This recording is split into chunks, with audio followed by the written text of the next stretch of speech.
بسم اللہ الرحمن الرحیم۔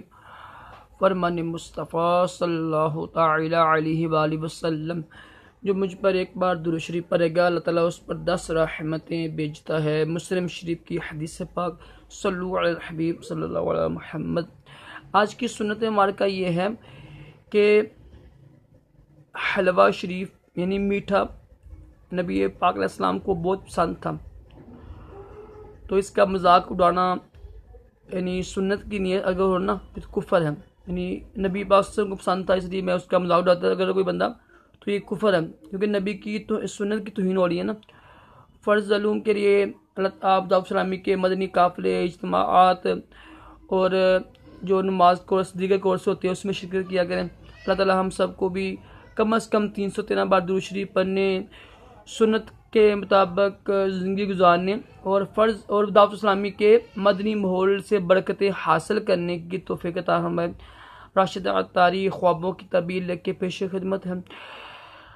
کل میں نے خواب بیان کیا تھا کہ حضرت موسیٰ علیہ السلام کو خواب میں دیکھنا کیسا ہے، تو اس میں 2 تعبیریں تھیں۔ ایک تعبیر میں نے کل بیان کی تھی اور اب یہ تعبیر بنے گی کہ بعض کہتے ہیں کہ جس نے دیکھا نا خواب دیکھا حضرت موسیٰ علیہ السلام کے بارے میں، خواب میں زیارت کی ہے، تو یہ بھی ہوتا ہے کہ جو وہ ملک کا جو بادشاہ ہوتا ہے نا، مثلا جو ملک کا جو وزیر ہے، کوئی بھی صدر ہے، بادشاہ، تو اس کے ہلاک ہونے کی یہ دلیل ہوتی ہے،